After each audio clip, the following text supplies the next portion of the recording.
Yeah, that's good. Hey, good morning, everybody. We're going to talk a little bit this morning about some of the headlines we need to discuss and some of the things that are very important that's happening in America right now. We've got a few headlines I want to talk to you guys a little bit about.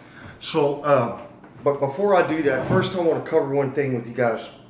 Hey, look, I'm running a special for the month of August, and you guys can get involved in that. All you got to do is check out my perks and promotions playlist. The very last video I put up there, it's for the month of August. You can check out the special I'm running. And as always, I will connect my email address into the video description.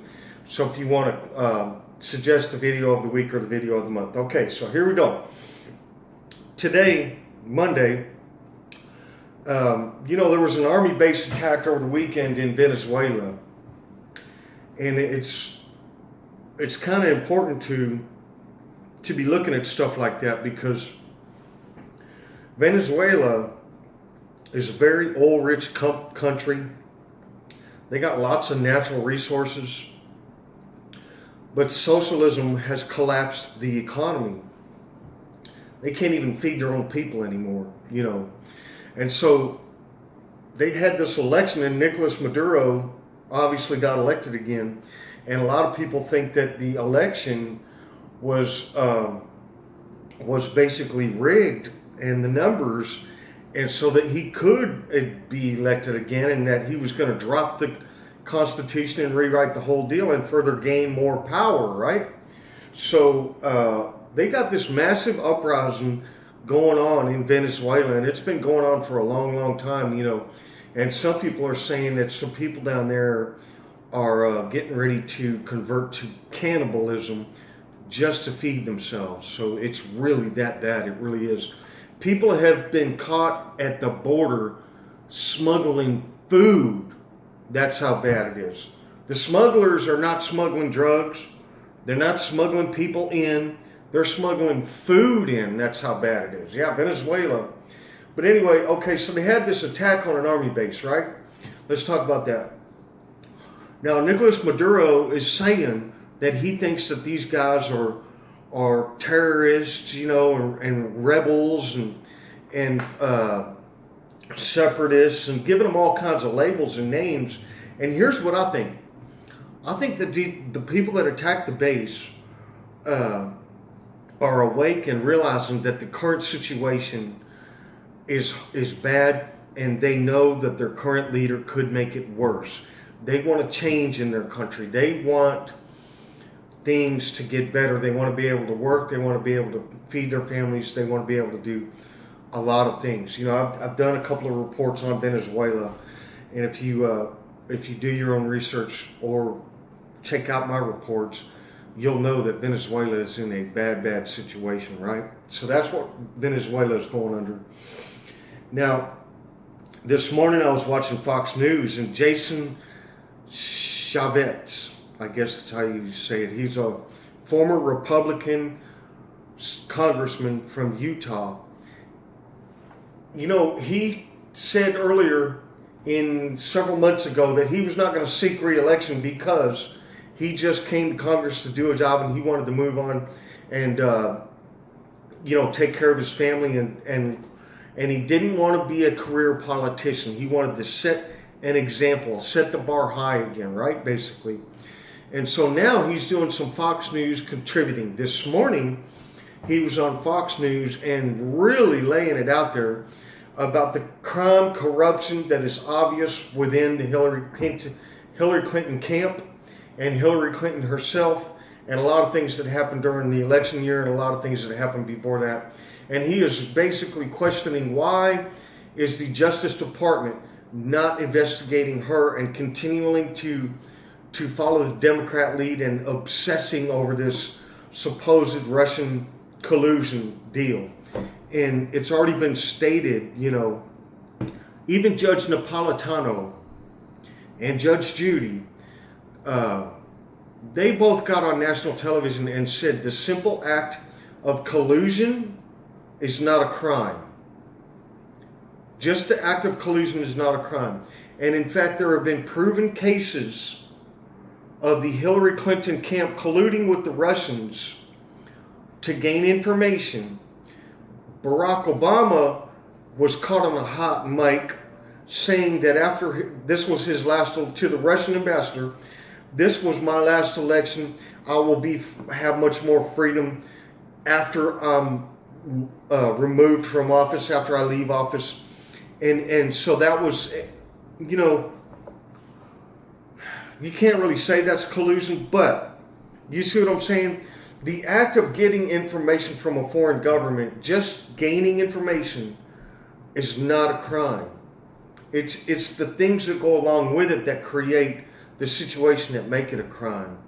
Where you've got people going over there getting, well, Bill Clinton, for instance, went to the Middle East, got a $500,000 or $600,000 paycheck for making an hour speech, right?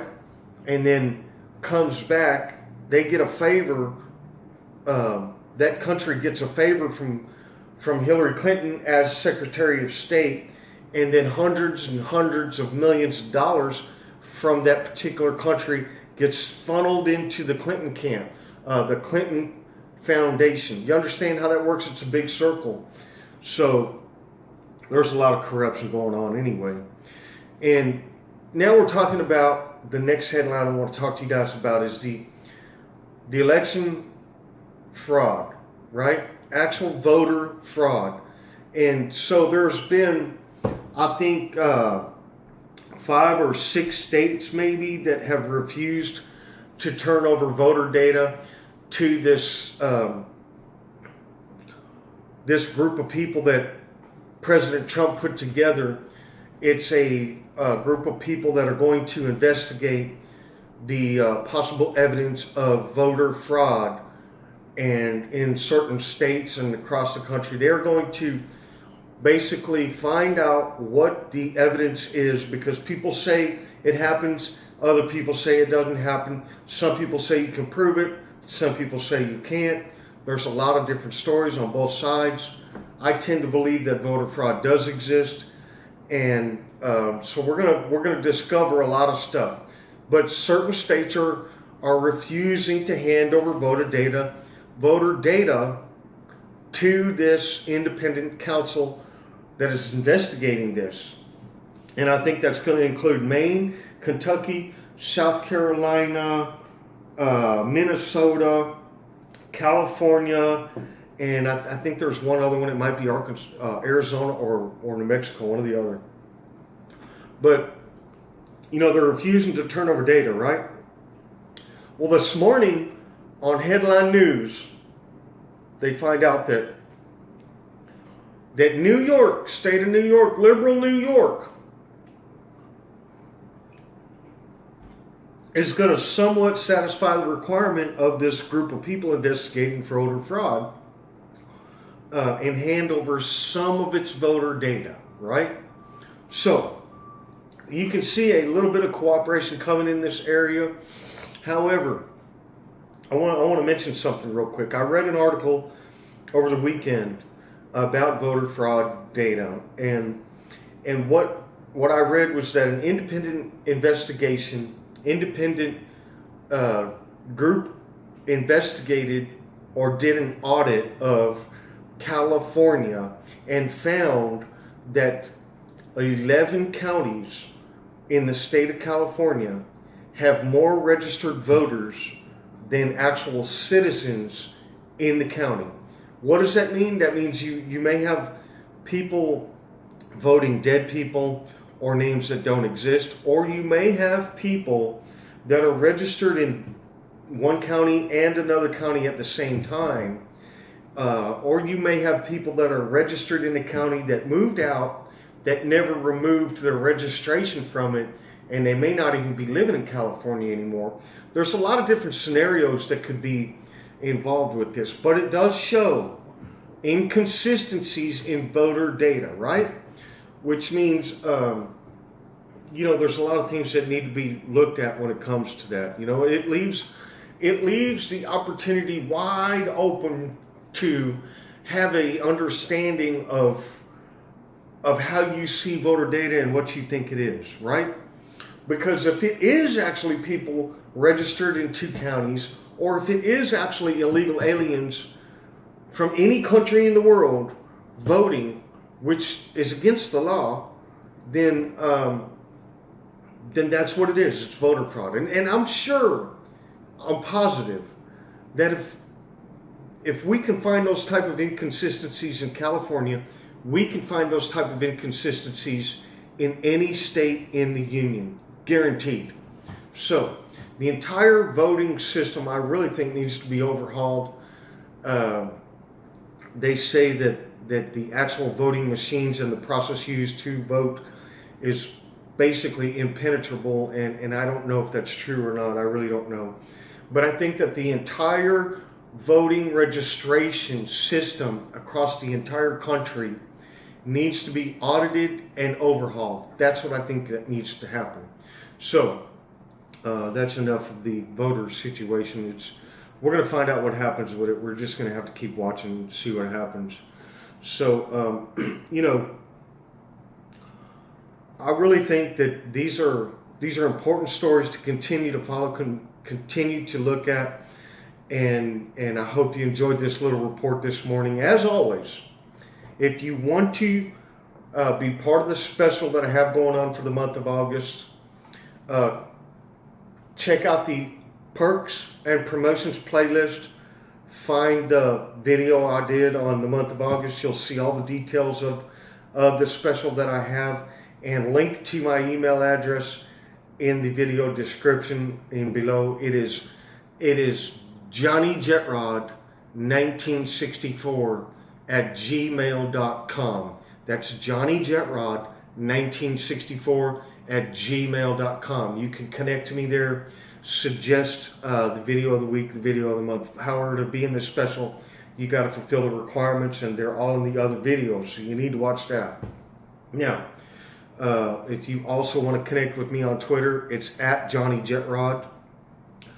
And as always, become a supporter. Connect on Patreon. Donate, connect in PayPal.